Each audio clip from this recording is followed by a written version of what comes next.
하나님 말씀은 민수기 17장 1절부터 7절까지 제가 읽습니다.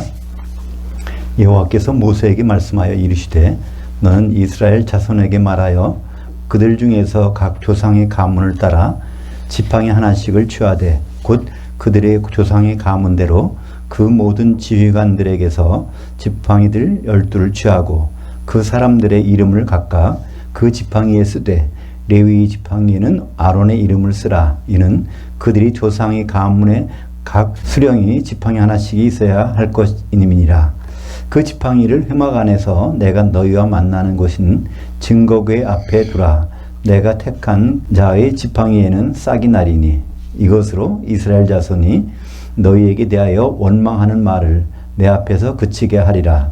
모세가 이스라엘 자손에게 말하며 그들의 지휘관들이 각 지파대로 지팡이 하나씩을 그에게 주었으니 그 지팡이들이 모두 12이라. 그 중에서 아론의 지팡이가 있었더라. 모세가 그 지팡이들을 증거의 장막 안 여호와 앞에 두었더라. 원전으로 다시 보는 민수기 17장입니다. 부활하신 예수님의 모형 아론의 쌍난 지팡이란 제목으로 말씀을 나누겠습니다. 민수기도 구약 성경 중에 하나죠. 예수님이 말씀하셨듯이 요한복음 5장 39절에 구약 성경은 예수님을 증언하는 책이라고 했습니다. 오늘 민수기 17장에도 예수님이 어떤 모습으로 우리에게 보여주고 있는가를 볼 수가 있습니다. 사실 민수기에는요, 예수님의 모형을 나타내는 5가지가 나옵니다. 그 중에 오늘 첫 번째인데요. 민수기 17장에 보면 오늘 여기 아론의 쌍난 지팡이, 그러니까 예수님의 부활을 의미하죠. 그 19장에 보면 거기에 붉은 암송아지가 나오는데 흠이 없는 붉은 암송아지, 이것이 백성의 죄를 사할 수 있다. 이것 때문에 제3성전, 이것이 작년에 나타났다는 거예요. 유튜브에 보시면 거기에 이제 나옵니다. 그러니까 성막 설계도까지 있고 다 준비되어 있고 거기다 제물 붉은 암송아지까지 나타났기 때문에 이제 제3성전 예수님 재림하실 때가 됐다 이렇게 말씀하는데, 거기에서 나오는 붉은 암송아지, 여기 바로 민수기 19장 2절 여기만 나오는 것입니다. 그다음에 민수기 20장에 가보면 반석을 치니까 거기서 물이 나옵니다. 반석에서 쳐서, 이 반석이 누굴까요? 고린도전서 10장 4절에 보면 그 따르는 반석으로 물을 주셨는데 그 반석이 그리스도라는 거죠. 그죠?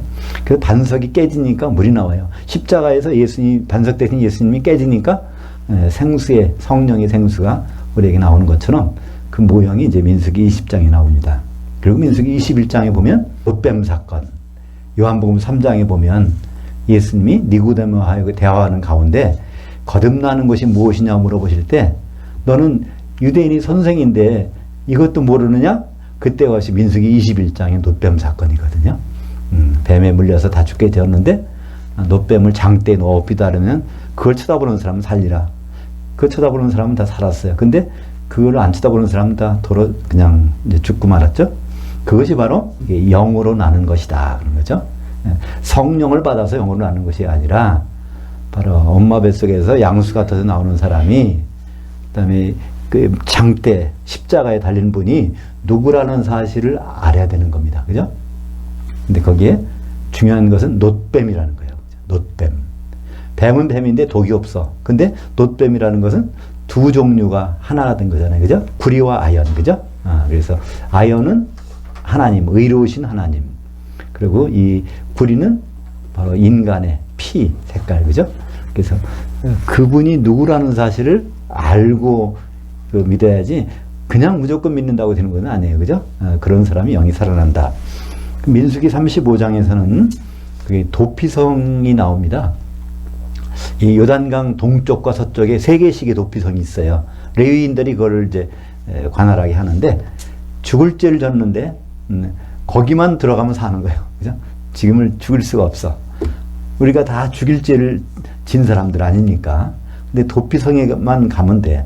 바로 예수님 안으로만 들어오면 바로 산다는 그 도피성이 이제 35장에 나옵니다. 그래서 오늘은 민수기에 나오는 예수님의 모형들 5가지 중에서 부활을 상징하는 아론의 쌍난 지팡이, 이 부분을 같이 보도록 하겠습니다. 8절부터 11절까지 한번 같이 읽을까요? 이튿날 모세가 증거의 장막에 들어가 본즉 레위 집을 위하여 낸 아론의 지팡 위에 우미 돋고 순이 나고 꽃이 피어서 살구 열매들이 열렸더라. 모세가 그 지팡이들 전부를 여호와 앞에 이스라엘 모든 자손에게로 가져오매 그들이 보고 각각 자기 지팡이를 집어들었더라. 여호와께서 또 모세에게 이르시되 아론의 지팡이에는 증거궤 앞으로 도로 가져다가 거기 간직하여 반역한 자에게 대한 표징이 되게 하여 그들로 내게 대한 원망을 그치고 죽지 않게 할지니라. 모세가 곧 그같이 하되 여호와께서 자기에게 명령하신 대로 하였더라. 12지팡이를 갖다가 언약궤 그쪽에다 놨는데 거기서 한 개가 싹이 났어요. 그것은 이제 여기 나온 대로 아론의 지팡이에서 싹이 났습니다. 다시 거기 갖다 놓는 거, 그것만 싹난 것만, 다른 건 이제 거기 가지 않고 증거궤. 근데 이 증거궤라는 것은 뭘까요? 십계명이 돌판이 들어있는 궤를 말하죠. 지성소에 들어있는 그걸 언약궤, 증거궤, 법궤 이렇게 하는 거기에 들어가는 거기에다가 다시 집어넣으라는 것입니다. 성경에 보면 창세기부터 보면은 예수님의 그 부활의 예표들이 쭉 여러 군데 나오기 시작하는데 맨 먼저 나오는 부활의 예표가 있어요. 창세기 1장 9절 하나님이 이르시되 천하의 물이 한 곳으로 모이고 묻이 드러나라 하시니 그대로 되니라. 우리는 보통 이 홍수가 대홍수가 노아 때 한 번 생긴 거라고 생각하는데요. 그 이전에 있었던 것을 우리는 성경에서 볼 수 있습니다. 창세기 1장 2절에 보면 그 땅이 어디 속에 있어요? 물 속에 있는 거예요. 그죠? 땅이 혼돈하고 공허하며 흑암이 깊음 위에 있고 하나님의 영이 수면에 운행하셔. 땅이 안 보여요. 어디 들어갔어요? 물 속에 들어가서. 그 상태가 창세기 1장 2절입니다. 근데 그 물은 어떤 물이에요? 얼어버린, 꽁꽁 얼은 얼음이 된 물이에요. 그죠? 얼음 속에 지구가, 땅이 덮여 있는 거예요. 그러니까 그 얼음이 됐다는 얘기는 다 죽음을 뜻합니다. 죽음 속에 있는 거예요. 그래서 원래는 그 물에는 뭐가 있었을까요? 물고기가 있었겠죠? 창세기 1장 1절에서는 하나님이 모든 걸 창조하셨어요. 뭐만 빼고? 인간만 빼고. 근데 창세기 1장에서 다섯째 날 보면 물고기 창조하시잖아요. 또 새도 창조하셔. 왜 창조하실까요? 다 꽁꽁 얼어서 죽어버렸거든. 그러니까 육지 속에, 땅 속에 들어간 식물이나 땅 속에 들어가는 짐승들은 겨울잠을 자면서, 왜냐면 땅은 따뜻하니까. 지구 속의 온도가 얼마라고 그래요? 6,000도라고 그러잖아요. 그 따뜻한 열이 있어요. 그러니까 그들은 나중에 거기서 겨울잠을 자다 나오면 돼. 근데 물에 있는 건 얼어버렸으니까, 공중에 있는 새도 얼어버렸으니까, 그때 가서 하나님 창조하세요. 원래 없어서 창조한 것이 아니라 처음에 창조하셨는데 그것은 이제 없어져 버렸으니까 창조하십니다. 그래서 우리는 창세기 읽어갈 때 그런 장면을 같이 생각하면 이해가 빨라요. 1장 2절이 캄캄하고 거기에 물이 이제 땅을 다 덮어놓은 홍수가 일어났었는데 그게 꽁꽁 얼어버렸다. 그럼 하나님이 그거를 복구하실 때 뭐가 필요할까요? 빛이 있어야 이게 얼음이 녹을 거잖아요. 그죠? 빛이 있어 얼음이 녹으니까 그 물이 이제는 땅 속에 스며들 수가 있어. 얼음은 땅 속에 스며들지 못해요. 그죠? 근데 이게 물이 녹으면 수증기가 어디로 가요? 그래서 궁창 위의 물과 궁창 아래 물로 되는 그때 이제 셋째 날에 뭐가 나타나요? 땅이 죽은 줄 알았던 땅이 위로 솟아올라요. 마른 땅이. 근데 마른 땅이 어떤 땅이냐면 생명의 땅이에요. 왜냐하면 거기서 식물이 나오잖아요. 그죠? 꽃이 피고. 이것이 구약 성경에 있는 거예요. 누구를 설명한다고요? 예수 그리스도. 그래서 셋째 날 부활하시는 예수님의 모형이 창세기 1장 9절에 나오는 것을 볼 수 있습니다. 창세기 1장 9절 한번 같이 읽어보죠. 하나님이 이르시되 천하의 물이 한 곳으로 모이고 묻이 드러나라 하시니 그대로 되니라. 이 묻이 예수님을 의미합니다. 그래서 이 묻이 어떤 묻이요? 거기서 식물이 나오니까 생명의 묻, 땅이에요. 그죠? 그래서 먼저 예수님이 거기서 부활하시는 장면을 볼 수 있고요.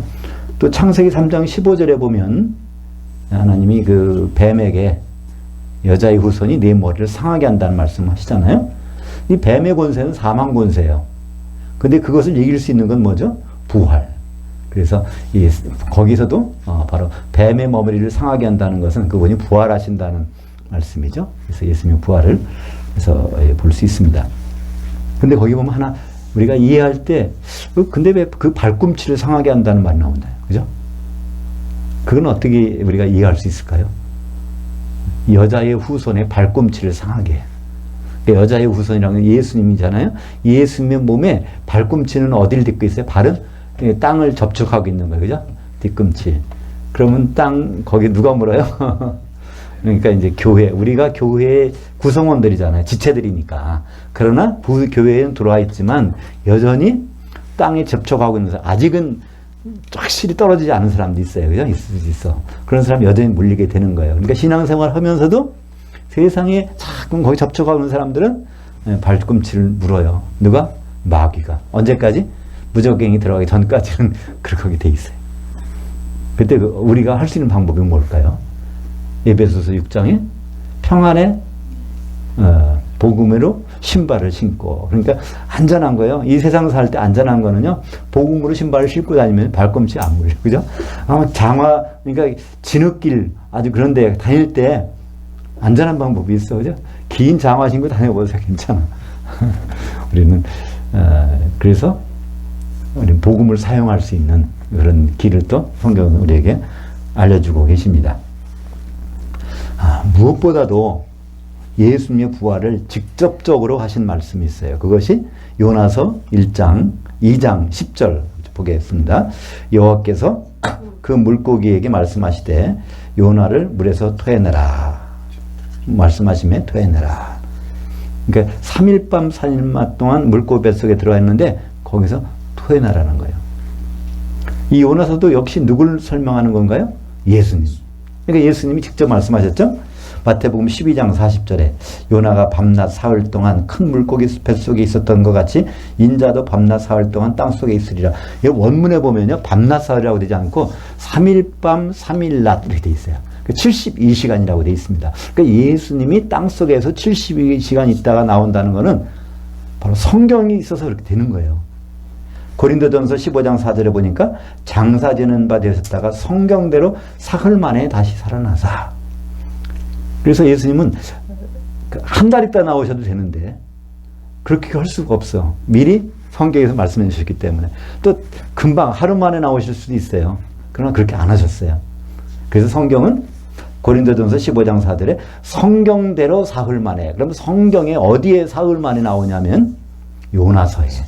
바로 구약 성경이 나에 대해서 증언하는 것이니라. 근데 요나가 72시간 후에 있다가 나왔으니까. 그러니까 예수님은 금요일 날 들어가셔서 주일날 새벽에 부활하실 그럴 뿐이 아니에요. 그럼 성경대로가 아니야. 금요일 날 돌아가셔서 주일날 나온다면요, 이건 72시간이 안 됩니다. 그래서 예수님은 수요일 날 9시에 십자가 달리셔서 오후 3시 운망하셨고, 그날 6시가 되는 바로 전에 무덤에 들어가셨어요. 왜냐면 그날 6시가 넘으면 그때부터는 이제 안식이래요. 큰 안식이. 그때 시체 누구 만지면 안 돼. 그래서 얼른 예수님을 거다 넣어서 수요일날 무덤에 들어가셨다가 목요일날 저녁이면은 24시간, 금요일날 저녁이면은 48시간, 토요일날 저녁이면 72시간, 72시간 됐는데 더 계실 수도 없어요. 미리 나오실 수도 없고. 그러니까 예수님은 언제? 토요일날 오후 6시경에 부활을 하셨습니다. 우리가 눈으로는 안 봤지만 성경에서 예수님 말씀하신 대로 성경대로 그렇게 하시겠다고 했기 때문에 우리는 예수님의 부활의 날짜가 절대로 주일이 아니라는 거, 일요일이 아니라는 걸 알 수 있습니다. 바로 토요일날 저녁 6시경 지금 시간으로 되어 있습니다. 이런 모든 것들이 우리는 성경에서 기록되어 있는 것을 볼 수 있습니다. 오늘 아론의 쌍난 지팡이, 항상 성막에는 이 법궤 안에 요것이 들어가 있어야 돼요. 출애굽기 16장 33절 볼까요? 같이 보겠습니다. 또 모세가 아론에게 이르되 항아리를 가져다가 그 속에 만나 한 호멜을 담아 여호와 앞에 두어 너희 대대로 간수하라. 아론이 여호와께서 모세에게 명령하신 대로 그것을 증거판 앞에 두어 간수하게 하셨고, 법궤 안에는 첫째 만나 항아리가 있어야 돼요. 그래서 만나 항아리. 두 번째는 쌍난 지팡이. 또 그 세 번째는 돌판. 이 세 가지가 항상 있어야 되는 것을 볼 수 있습니다. 그 신명기 10장 4절에 보면요. 그 돌판 거기다 넣으라는 거예요. 근데 이 세 가지가 반드시 있어야 되는데, 근데 사실은요, 성막에는 있었어요. 성막에서는요, 돌판하고 만나 항아리하고요, 또 지팡이, 쌍난 지팡이, 이 세 가지가 반드시 이걸 하나님 명령하셨으니까 있었어요. 근데 성전에는요, 이게 다 있어야 되는데 여기는 뭐만 해요? 돌판밖에 없어요. 한번 볼까요? 열왕기상 8장 9절. 그 궤 안에는 두 돌판 외에는 아무것도 없으니 이것은 이스라엘 자손이 애굽 땅에서 나온 후 여호와께서 저희와 언약을 맺으실 때에 모세가 호렙에서 그 안에 넣은 것이더라. 그러니까 그때부터 뭐가 삐걱거리기 시작한 거예요. 그죠? 우리는 성막에 있는 것이 바로 성전으로 그대로 왔다고 생각하지만 거기에서 이걸 왜 빼먹었는지는 모르겠어요. 없어졌는지, 그렇지 않으면 일부러 뺐는지 그건 모르지만 여기는 돌판밖에 없어요. 십계명밖에 없어요. 그래서 이후로 유대인들은요, 뭘 중시해요? 십계명. 그것만 중시해. 뭐가 잊어버렸어요? 쌍난 지팡이 없어. 부활을 잊어버려, 그냥. 그죠? 그 다음에 생명의 떡이 내려온다는 것을, 예수님이 오신다는 게 별 관심이 없어. 그냥 돌판만 있으면 되는 거예요. 왜냐면 성전에서 그것만 있었으니까. 그러다 보니까 어떤 일이 벌어지죠? 유대인들이 부활을 안 믿어. 그러니까 유대인들이 이제 크게 두 부류가 있죠? 원래는 세 부류죠. 에세네파는 그냥 은둔 생활하는 사람들이고, 바리새파하고 사두개파가. 그러니까 바리새파는 율법적으로 살아보자는 거예요. 우리라도. 사두개파는요, 그거는 부활이 없다고 하는 사람들이에요. 이 세상에서 참 잘 살고 지내면 된다는 거죠. 사두개파라는 뜻은요, 다윗 시대에 제사장이 사독이라는 제사장이 있었어요. 그죠? 그 사독의 그 후예들이에요. 그러니까 제사장 가문들이에요. 그러니까 제사장들이 뭘 안 믿어요? 부활을 안 믿어요. 그 예수님 때도 그렇잖아요. 그래서 사두개인들이 와가지고 예수님한테 물어보잖아요. 형제 7명이 살았는데 큰형이 애가 없었어. 죽었어. 그럼 그 형수하고 결혼해서 애를 낳아야 되는데 결국은 애를 하나도 못 낳았다. 그럼 만약에 부활이 있다면 이 형수는 누구하고 이게 나중에 짝이 되느냐? 그러니까 부활이 없다는 거 아니냐? 이런 사두개인들은 부활이 있을 수가 없다는 거예요. 이게 안 맞으니까 짝이. 그러니까 예수님 무슨 뭐라고 하시죠? 부활 때는 바로 천사처럼 결혼하지 않는다는 거예요. 그러니까 거기서부터도 창세기 6장에 보면 하나님의 아들들이 사람의 딸과 결혼한다. 이게 거의 하나님의 아들들이 천사가 아니라는 거는 분명히 알 수 있죠. 돌판만 중요시하고, 그러니까 부활과 생명이 떡이 오시는 것에 대해서는 관심이 별로. 그래서 예수님 오실 때도 부활을 사람들이 안 믿는 거예요. 그리고 예수님이 생명이 떡이라고 그래도 별 관심이 없어. 그게 왜 그럴까요? 성전, 솔로몬이 성전 짓고 나서 법궤 안에는 한 가지만 집어넣고 말아버렸어요. 오늘 보니까 돌판만, 십계명만 집어넣고 말해버렸습니다. 그러니까 우리가 이 신앙생활이 전통이 얼마나 무서운 거라는 걸 알 수 있죠. 그죠? 이게 중간에 없어져 버렸는데 그게 없어진 것이 계속 내려가서 이 세 가지가 다 있어야 되는데, 그래서 히브리서 9장 3절에 보면, 3절과 4절에 보면 이래야 된다는 것을 얘기하고 있어요. 히브리서 내용들은요, 구약에 있는 내용들을 가지고 계속 설명하고 있는데 이렇게 돼야 되는데 사실은 지금 안 그렇지 않느냐 해서 설명해 주고 있습니다. 한번 보죠. 9장 3절과 4절입니다. 또 둘째 휘장 뒤에는 장막을 지성소라 일컫나니 금향로와 사면을 금으로 싼 언약궤가 있고 그 안에 만나를 담은 금 항아리와 아론의 쌍난 지팡이와 언약의 돌판들이 있고, 그래서 원래는 이 세 가지가 다 있었어야 된다는 거예요. 이 성막이 있다면요, 여기 이제 성소가 있잖아요. 여기가 휘장이 있고, 그럼 여기 이제 법궤가 여기 있어요. 그죠? 법궤. 여기가 향단, 금으로 만든 향단. 그 다음에 여기가 떡상. 여기가 뭐가 있죠? 촛대, 금촛대. 근데 여기 이제 휘장이 있는데요. 요 향단, 금향단에 뭐가 올려져 있어요? 향로. 거기다가 이제 1년에 한 번 거기 들고 이제 들어가는 거예요. 1년에 한 번만. 그러니까 원래는 향로는 항상 바깥에 있어야 돼요. 근데 히브리서에 보면요, 향로가 안에 들어가 있대요. 그래서 이게 구약 성경을 잘 모르는 사람이 이렇게 했나? 그래서 그 전까지는 히브리서의 저자가 바울이라는 거 의심치 않았다가 이제 종교 개혁 때부터 이거 구약 성경을 모르는 사람이 썼나 봐. 그 바울이 아니라고 이렇게 생각을 하게 된 것입니다. 근데 이 금향로는 요한계시록에 보면 그 금향로가 어디 있어요? 항상 안에 있어. 거기 보면은. 그러니까 이 히브리서는 바로 이 셋째 하늘에 가본 사람만이 기록할 수 있는 거다. 이걸 알 수 있어요. 그럼 셋째 하늘에 가본 사람? 네, 바울. 그러니까 바울만이 기록할 수 있는 것이 바로 히브리서입니다. 요한이 기록 안 한 건 분명하니까. 그래서 오히려 히브리서는 바울이 기록할 수밖에 없는 그 셋째 하늘까지 가봤으니까. 근데 거기에 보면 이미 항상 이 세 가지는 반드시 있어야 돼요.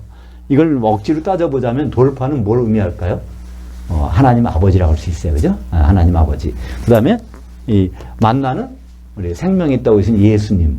그 다음에 이 지팡이는 부활의, 그죠? 그래서 예수님 부활하셔서 보내주신 성령. 이 세 가지라고 이렇게 생각할 수 있습니다. 이 세 가지가 항상 있어야 되는데, 하나님 아버지만, 유대인들은 지금도 하나님 아버지만을 고집하고 있죠. 12절부터 13절까지 같이 읽죠.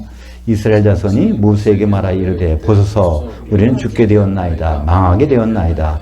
다 망하게 되었나이다. 가까이 나아가는 자 곧 여호와의 성막에 가까이 나아가는 자마다 다 죽사오니 우리는 다 망하여야 하리까. 싹이 났다는 것은 바로 이 아론만 인정하시겠다는 거잖아요. 그죠? 그렇기 때문에 다른 사람들 거기서 난리 난 거예요.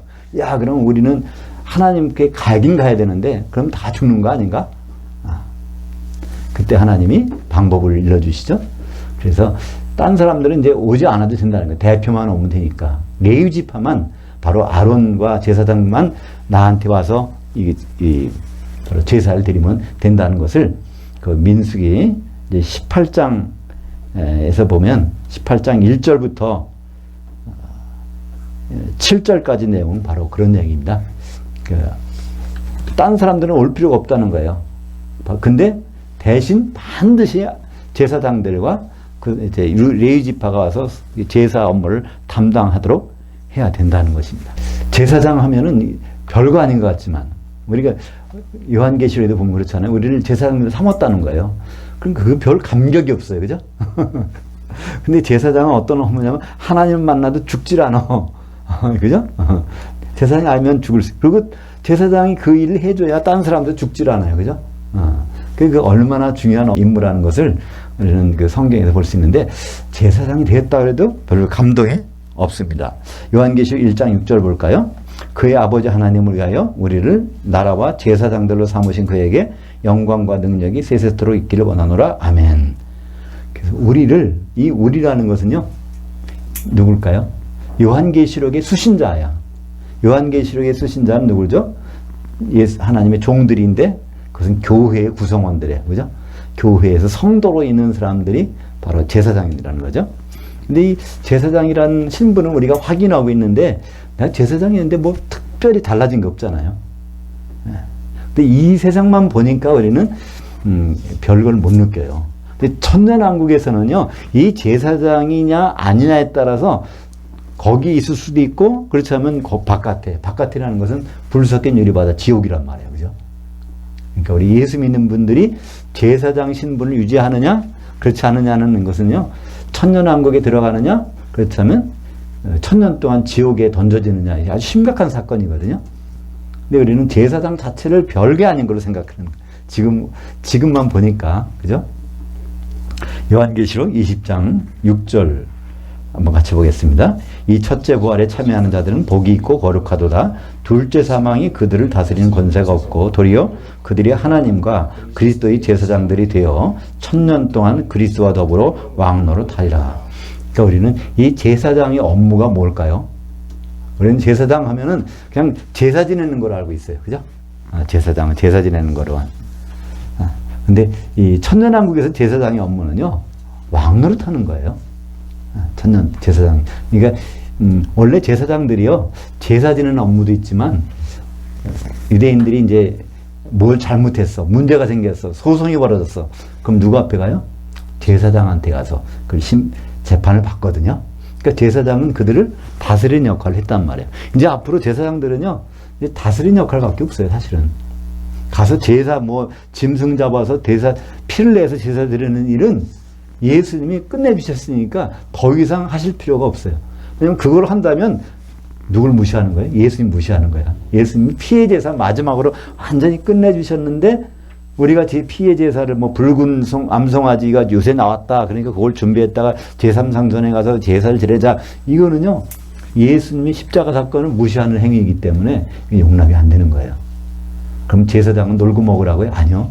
제사장은요, 1000년 동안 그리스도와 더불어 왕노릇 한다는 것은 우리말 표현이 왕노릇이지 왕이란 뜻은 아니에요. 원래가 다스린다는 뜻이에요. 누가 더불어? 예수님이 다스리는데 우리가 같이 다스리는 거예요. 대통령이 누가 뽑혔어. 그러면 그 대통령 혼자 안 하잖아요. 그 내각을 구성해가지고 다스리잖아요. 바로 우리가 이제 앞으로 영의 몸을 입고 예수님과 더불어서 영적인 통치를 하는데 그 대상이 누구죠? 천년왕국 때 지상에 있는 사람들.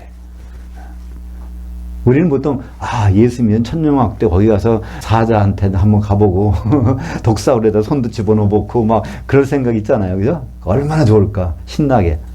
근데 그건 우리가 할 일이 아니에요. 왜냐면 우리는 영의 몸을 입고 있기 때문에. 그러니까 예수님 오시면 일단 그 순간부터는 영의 몸을 입고 주님을 만나야 돼요. 그 다음에 공중에서 통치를 해야 돼요. 예수님과 더불어. 그때 그렇지 못한 사람들은 영의 몸을 입고 지상에 내려오는 것이 아니라 영의 몸을 입고 불로 섞인 유리바다 지옥에 있는 거죠. 지상에는 100% 불신자들.